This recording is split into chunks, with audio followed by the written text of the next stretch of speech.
Okay, I've been asked to show how I modify the 1G lifters. There's many reasons for this. How I modify it and how I clean it. So I'm going to do a brief video of how it's modified and how it's cleaned. You see the difference in the two lifters. This is a revised 3G lifter. This is a modified 1G lifter. This lifter was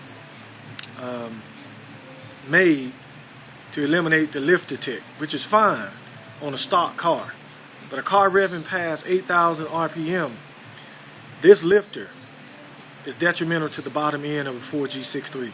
The 4G63 engine has a terrible oil drain back system, and a lot of people, you can turn that engine to where it would pump more oil up to the head than the head can drain off. And what happens is the bottom end starves for oil. A lot of people feel that eliminating the balance shaft causes oil pump failure, but what causes oil pump failure is no oil in the bottom end to start with because of revving past 8,000 RPM. If you look at the orifice, there's a big difference in the orifice size. If you take an orifice of this size, can you imagine the amount of oil times 16 that it takes to pressurize these lifters? Once they get pressurized, there's more oil up top, and it takes a tremendous amount of oil to keep them pumped up. Here's a Mitsubishi designed this lifter with a small orifice so that it takes less oil to pump the lifter up, and it works pretty well, even in a modified form. But what happens is the hole is so small, not having a chamfer in it, sometimes that orifice gets clogged, and when it gets clogged, then no oil is coming through, and it taps on the rocker arm. So my process is, this one has been modified, but I'll show you the steps of what I do. I first of all mount it. I mount it into a vise. I take this 45-degree bit. It's carbide tip. You can get one, pick one up at Home Depot. I'm a woodworker, so I had it laying around in the shop. It has a 45-degree angle on it.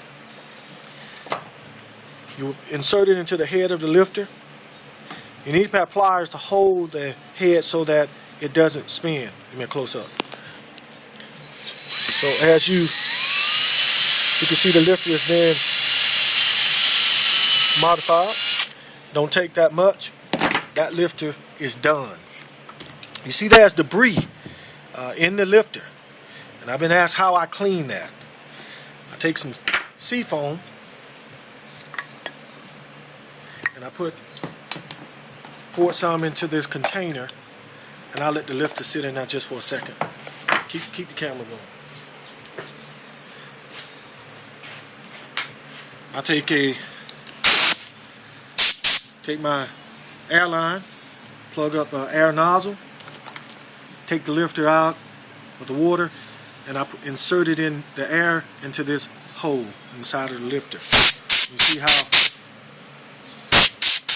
pushes all the debris out of the head of the lifter. The camera is not. There we go.